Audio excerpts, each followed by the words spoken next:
Bon alors les gars, bienvenue dans mon petit Airbnb à Séoul. Alors déjà, ça, il n'y a pas en Europe, truc que vous savez peut-être pas, mais c'est un petit espace à l'entrée, c'est un nom spécifique en japonais, je sais pas du tout ce que c'est en coréen. C'est une délimitation faite dans l'appartement où tu dois laisser tes chaussures et il te laisse des pantoufles à disposition pour pouvoir aller dans le reste de la maison.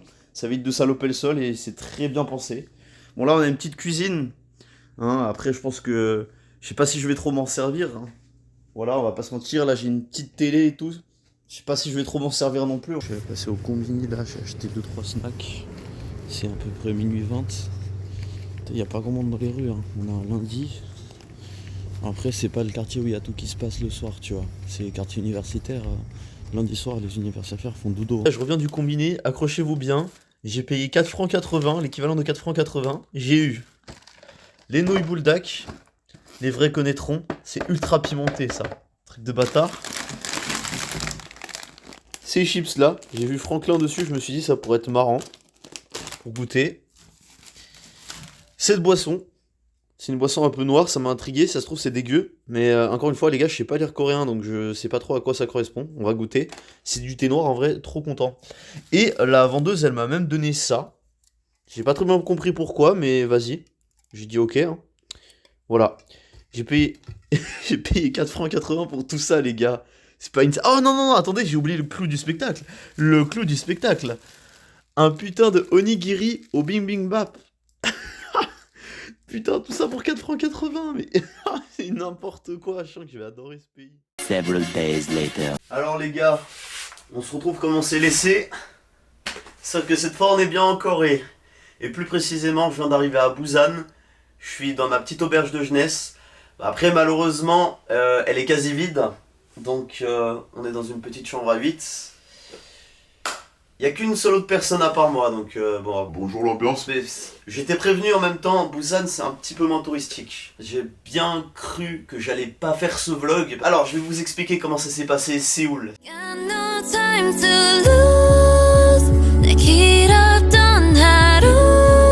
Un gros chapitre, un gros coup de cœur aussi. Déjà j'arrive à Séoul, gros jet lag.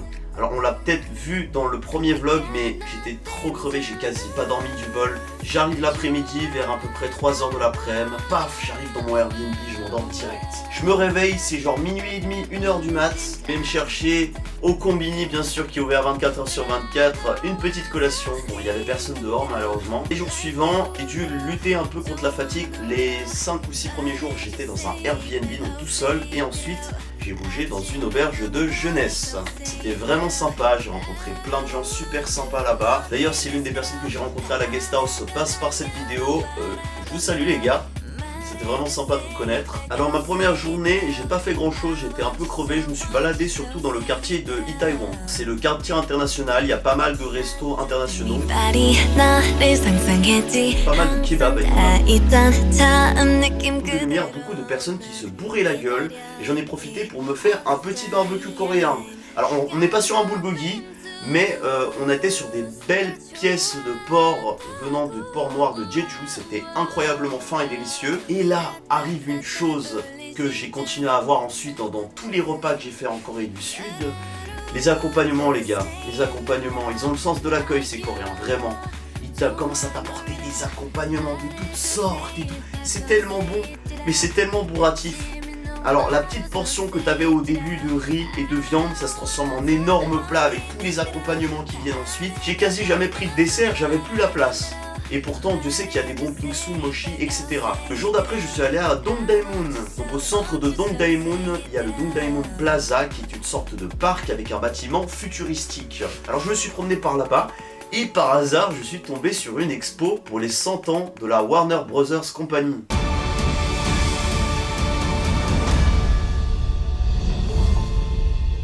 Franchement, c'était génial, j'ai trop kiffé, moi qui adore le cinéma, c'était ma cam. J'en ai profité pour aller visiter les alentours, et dans les alentours, il y avait deux choses. Déjà, il y avait le Seoul City Wall, donc les ruines de l'ancien mur de Séoul, et j'ai profité pour marcher tout le long de celui-ci. Ça fait une belle petite marche, donc pour le coucher du soleil. C'était vraiment une petite touche traditionnelle dans un paysage quand même très urbain avec les gratte-ciel. C'est ce que j'ai vraiment aimé. Et à côté, of course, il y avait les beaux gros centres commerciaux. Alors je suis allé au Doota Mall et j'ai fait un peu des achats. Bon, je vous avoue, j'ai eu 2-3 problèmes au duty free, hein. Rien de bien grave, mais c'était à cause du moyen de transport que je vais utiliser pour quitter la Corée. Donc voilà, sachez que si vous quittez ou vous arrivez en Corée en moyen de transport autre que l'avion, ça risque d'être plus difficile pour vous en tant que touriste d'acheter des choses dans des duty free, comme ça vous êtes prévenus. Les jours suivants, j'ai profité pour aller explorer les alentours du quartier du Airbnb dans lequel j'étais, qui était vers Seongsu et la Konkuk University, quartier très universitaire. Pas mal de restos chinois aussi, étonnamment. Peut-être le Chinatown de Séoul, je sais pas. Pas mal d'animations la nuit. Pas mon quartier préféré, mais néanmoins un très très bon quartier. Et ensuite est arrivée une journée pour moi très forte en émotion. Peut-être la journée la plus chargée que j'ai pu faire à Séoul, où j'ai vraiment enchaîné les trucs à faire parce que j'ai eu un rythme assez chill globalement de visite. J'ai pas enchaîné les visites, j'ai pas sprinté à droite à gauche, hein. Je me suis dit, je vais visiter à mon rythme, et mon rythme était vraiment un rythme très chill, on va dire. J'ai commencé par le Cheokbokgung, qui est le grand palace de la ville de Séoul, qui était bien sûr magnifique, même s'il faut le dire, il était un peu bondé. Et malheureusement, là, j'ai eu la mauvaise surprise de recevoir la pluie. Il faut savoir que la visite du temple est principalement à l'extérieur. Et ensuite, j'ai voulu aller au Bukchon Hanok Village, qui est un village traditionnel en plein milieu de Séoul. Il y a beaucoup de gratte-ciel à Séoul. Et le fait de voir plein de petits bâtiments traditionnels au milieu, ça rend le paysage magnifique. J'ai adoré faire des photos là-bas, probablement pour les photographes, le meilleur spot. Laisse les photographes en commentaire m'écrire vos meilleurs spots à Séoul. C'est un village, il faut que vous sachiez, qui ferme à 17h. Car oui, il y a des gens qui habitent là-bas et tout. Les touristes arrivent le matin, ils restent jusqu'à 17h. Et les personnes qui vivent là-bas peuvent rentrer et sont pas gênés par les 10 000 touristes et les quarts de touristes qui viennent, qui prennent les photos à droite à gauche. Après, le petit avantage que j'ai eu, je suis arrivé à 17h, c'est que certains endroits au Bukchon Hanok Village étaient totalement vides. Et pour prendre des photos, ça, je pense que vous le savez, c'est toujours mieux quand il n'y a personne. D'ailleurs, j'ai profité pour faire une belle photo de profil pour mon Insta. J'ai vraiment galéré parce que j'étais tout seul. J'avais pas le trépied que j'utilise actuellement pour filmer parce que je l'avais laissé à l'hôtel. J'étais en train d'essayer d'aménager entre ma veste, mes AirPods, un livre que j'avais dans la poche, un petit trépied de fortune on va dire, mais on va dire que le résultat final est vraiment cool. Et ensuite, j'ai continué ma route et je suis tombé sur une petite rue qui ne m'a absolument pas laissé indifférent. C'est une petite rue nommée Insadong Street. Et c'est la rue des créateurs locaux. C'est plein de petites boutiques de créateurs artisanaux, des vêtements, des figurines, des petits souvenirs. C'est magnifique pour avoir des souvenirs originaux, personnalisés, plutôt que d'aller dans des grands magasins, les grandes enseignes, les chaînes, tout ça. Il y avait une très belle atmosphère, très chaleureuse dans ce quartier, j'ai beaucoup aimé. Et d'ailleurs, j'ai profité pour acheter ce petit tote bag que vous voyez là. Je sais pas si vous le voyez bien, j'espère. Alors en fait, ce que j'ai beaucoup aimé en achetant ce tote bag, c'est le design avec, je pense que ça a été inspiré d'une des vues qu'on peut voir au Bukchon Hanok Village. Côté de Séoul beaucoup plus traditionnel avec les maisons traditionnelles et tout ça. Et de ce côté, le côté beaucoup plus moderne. Et donc on a la femme qui promène son chien et qui dit en coréen, ça c'est le vendeur qui m'a expliqué, c'est votre première fois à Séoul. Personnellement, il y a plusieurs Coréens qui m'ont arrêté pour me demander ça. Les Coréens, ceux qui parlent anglais, parce que c'est vrai que je m'attendais à ce qu'un peu plus de Coréens parlent anglais. Mais la barrière de la langue, c'est quand même l'obstacle le plus compliqué auquel j'ai eu affaire à Séoul. Mais mis à part ça, Séoul est une très belle ville, c'est une ville très sécuritaire. Même si vous êtes une femme et que vous voyagez seul, il ne devrait pas y avoir trop de problèmes normalement. Des Coréens très accueillants et très gentils globalement, qui essayent toujours de vous orienter dans la limite du possible s'ils maîtrisent plus ou moins bien l'anglais. Et j'ai eu une très bonne expérience vis-à-vis d'eux. Et franchement, j'aimerais remercier tous les Coréens de Séoul pour leur gentillesse et leur accueil. Et du coup, j'ai visité un autre quartier que j'ai vraiment apprécié. Alors c'est vrai qu'à Genève il n'y a pas beaucoup de gratte-ciel, hein, c'est d'accord une ville mais une petite. Et quand je suis allé dans cette allée de ce quartier bordé par des gratte-ciel, mais oh, t'as l'air tellement petit quand tu te balades dans ce genre d'allée. C'est quand même fou. Même en France, tu vois pas ce genre de choses. En fait, je pense qu'en Europe tout court, tu peux pas avoir ce genre de quartier. C'est Myeongdong. Je suis en train de marcher là, au milieu des rues. Attendez, je vous montre ce que je vois. Les gars, j'ai l'impression d'être dans un rêve. J'ai l'impression que c'est pas réel ce que je suis en train de regarder. C'est pas réel ce qui se passe. Vous savez ce qui me maintient dans la réalité? Le froid et le vent. Sinon j'aurais l'impression que je dors là. Je suis pas en train de vivre ce que je suis en train de vivre. Jamais dans ma vie je me serais imaginé voir ça. Vous vous rendez pas bien compte là, parce que je vous montre ça à travers le petit écran de mon tel, mais c'est incroyable. Là je sais pas, je suis ému, je sais pas. J'ai pas les mots. Myeongdong, ce quartier était fou. Je crois que c'est un quartier où t'as plein de bureaux. C'est peut-être pas le quartier où les gens vivent, mais le soir, il y a plein de boutiques. Il y avait le Myeongdong Night Market, qui était juste insane pour les fans comme moi de street food asiatique.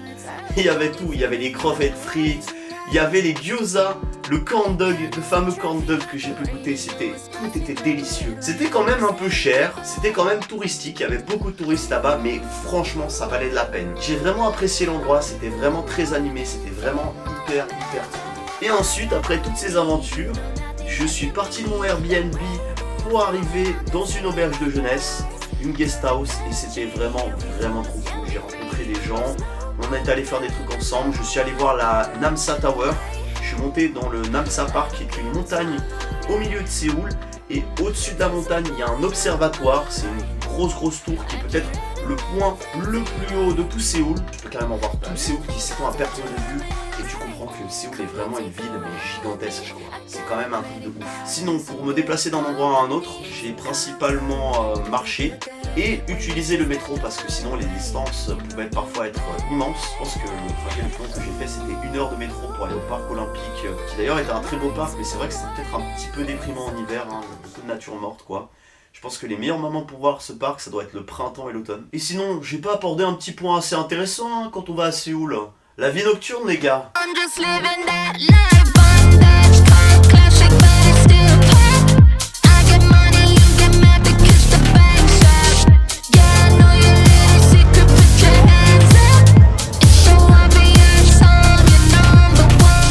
Et ouais, Séoul, c'est une ville qui vit la nuit. C'est vraiment un truc de ouf. Alors déjà, l'incontournable quand t'arrives à Séoul et en Corée en général, les karaokés les gars.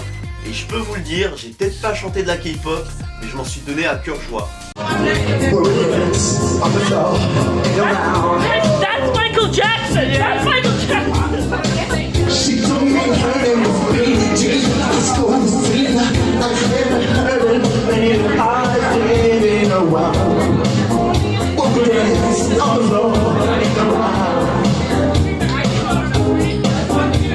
Alors le karaoké c'est simple, vous pouvez louer une petite salle à plusieurs et là après les mecs arrivent, ils t'apportent régulièrement des bières, tu peux commander à manger, t'as le catalogue, chacun peut choisir ses musiques et tout et c'est quelque chose de très culturel.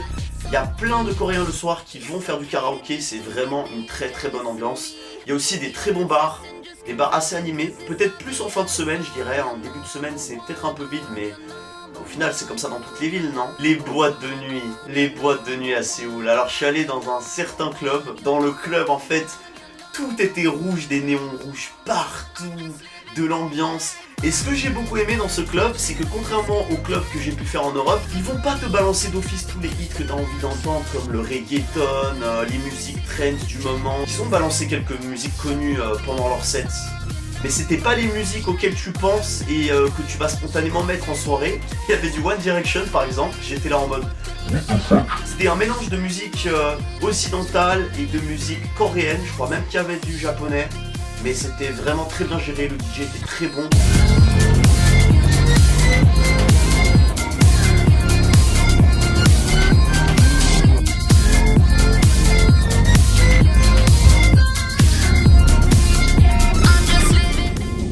Et ma caméra m'a lâché, du coup je suis obligé de reprendre ça un petit peu plus tard et un petit peu plus enrhumé aussi.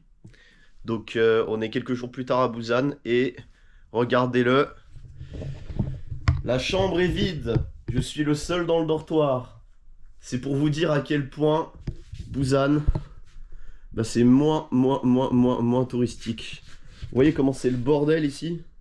Voilà, bah c'est le seul lit qui est à moi. Il y avait quelqu'un ici jusqu'à aujourd'hui, mais on était les deux seuls et maintenant il n'y a plus personne. Je suis tout seul. Putain. Maintenant que j'ai bougé de Séoul et que je suis à Busan, je peux voir vraiment la différence, les gars. Et Busan, je peux vous dire que j'ai vu beaucoup, mais alors beaucoup moins de touristes ici.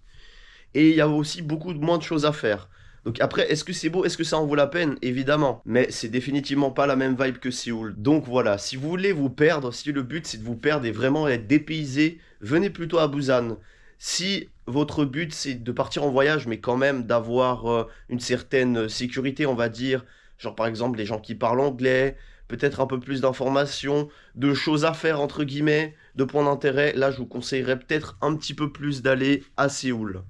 Mais Busan est très très beau. Alors, qu'est-ce que j'ai fait depuis que je suis là à Busan? Alors, j'ai visité le quartier commercial, le quartier de Nampo, le jour où je suis arrivé, qui était assez sympa. Bon, un quartier commercial, tout ce qu'il y a de plus normal en Corée. Et j'en ai vu plein des comme ça à Séoul, je dirais. Et hier, j'ai visité le Gamcheon Cultural Village. Alors, j'ai fait une petite balade là-bas. Je vous laisse avec des petites images de cette balade, c'était vraiment très sympa et j'ai beaucoup aimé, la vue était juste spectaculaire. J'étais juste deg de ne pas avoir pris mon appareil et ma GoPro pour filmer ça, mais c'est les aléas du voyage.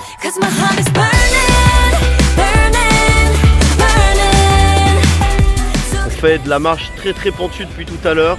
L'objectif c'est de rejoindre le Gamcheon Village, qui a ce qui fait ultra beau. Donc en vrai on va voir ce que ça donne et puis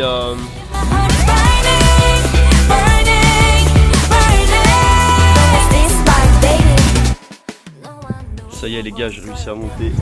Putain la vie de malade. Ça valait bien la petite demi-heure de marche hein. Je sais pas ce que vous en pensez. Le délire c'est que vous avez plein de maisons colorées un peu comme ça. Et apparemment ils ont un délire avec le Petit Prince. Et oui je parle bien du bouquin de Saint-Exupéry. Voilà. Et c'est dans les montagnes de Busan. Si on regarde bien et qu'on s'avance un petit peu, là-bas on a la mer. Voilà, on bord de la mer, Busan. Baby, my heart is burning. Something's hurting.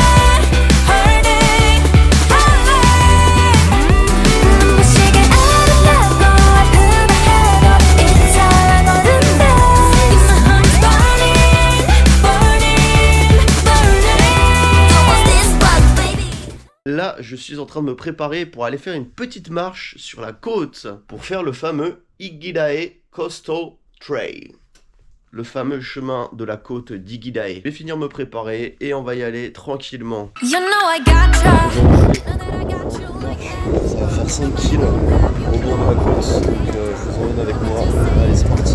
You know you got me.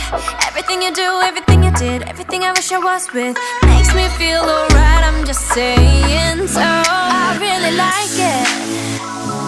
Nothing in the world can make me feel the way you do the things you do. I really like it. Nothing in the world can make me feel the way you do the things you do. I love you and me, dancing in the moonlight. Nobody can see, it's just you and me tonight. I love you and me, dancing in the moonlight. Nobody can see, it's just you and me tonight. Look at you, now look at me. Are you ever gonna find someone like this? Look at you, now look at me. Are you ever gonna find someone like this? You're the reason my heart skips, drops. Just a little touch, my world stops. Finally I know that you're mine. I don't wanna fall, don't wanna play this game of love. Oh, there's nowhere to hide. I really like it. Nothing in the world can make me feel the way you do the things you do. I really like it. Nothing in the world can make me feel the way you do the things you do. Alors ça y est les gars, c'est grand jour. Dans quelques heures, je suis officiellement parti en bateau pour le Japon. Mais avant, le petit verdict sur la Corée et Busan. Alors déjà à Busan, des paysages de malade, hein, définitivement pas touristique encore cette ville, hein. Extrêmement peu de touristes. Et ça a des bons et des mauvais côtés. Alors les bons côtés, c'est que tu es totalement dépaysé, tu es totalement immergé en Corée. C'est quand même la deuxième plus grosse ville de Corée, mais pourtant, voilà quoi. Je pense que les touristes sont surtout coréens et chinois et japonais, je pense. Donc, et encore. Donc c'est pour dire. Mais ça aussi, c'est mauvais avantage. Alors oui, les Coréens sont très accueillants, mais il me semble que les Coréens de Busan sont peut-être un peu moins foreigner friendly que ceux de Séoul, si je dis pas de bêtises. Vous pouvez le voir, j'ai un peu la tête dans le cul parce que je suis sorti, j'ai fait la fête hier soir. Mais hier soir, pour vous dire, il y a plein de clubs qui nous ont pas acceptés parce qu'on était étrangers. Donc ouais, c'est peut-être à cause du fait que ici le tourisme n'est pas encore assez développé. Enfin, pour des touristes autres que les Asiatiques, je veux dire. Mais et c'est un peu dommage, je trouve, parce que le but premier d'aller dans les clubs, c'était aussi de rencontrer des Coréens. Et il y a beaucoup de clubs dans lesquels on n'a pas pu aller. Bon, je dis pas qu'on n'a pas pu rentrer dans un club au final, on a pu. Mais pas tous les clubs acceptent les étrangers, et ça c'est vraiment dommage, je trouve, à mon sens. Et sinon, non, Busan, c'est incroyable comme ville, c'est très beau, des très beaux paysages, un bord de mer, un très beau climat. Au début, le premier jour où je suis arrivé, il faisait froid, aujourd'hui il fait vraiment chaud, je suis en pull, mais c'est juste pour faire de la place dans ma valise, quoi. Mais en soi, ouais, non, il fait vraiment chaud là. Il doit faire quasi 20 degrés en ressenti, donc c'est vraiment cool. La Corée est définitivement un pays sous-coté de ouf. Séoul, est-ce qu'il faut que je précise que j'ai envie d'y retourner? Non, j'ai même pas besoin, je pense que vous l'entendez à ma voix, donc c'était incroyable. Busan aussi. Bon, soyons honnêtes 2 minutes, je pense que j'ai préféré Séoul. C'était peut-être un petit peu moins dépaysant, quoique quand même, hein, le dépaysement était là, mais c'était quand même oufissime, vraiment. Là, je suis dans une petite ruelle, je sais pas si vous voyez. Il n'y a vraiment personne. Il y a des gens qui passent, mais je me suis vraiment mis dans un endroit tranquille dans la rue. J'ai mangé des petits raviolis. Je vous les montre pas parce qu'ils sont dans mon ventre, quoi. Et du coup, voilà, hein, dans une petite heure, là, je vais aller gentiment récupérer ma valise et aller sur le bateau. Et après, on se reverra à Fukuoka, quoi. Voilà, j'espère que vous avez apprécié ma petite aventure vlog en Corée. C'est vrai que j'ai pas vraiment trop sorti ma caméra pour vlogger et tout, j'ai surtout fait des photos. Mais je vous promets, pour la suite, les vlogs seront plus immersifs. Je vous emmènerai plus avec moi, que ce soit dans la rue, que ce soit dans les activités que je ferai.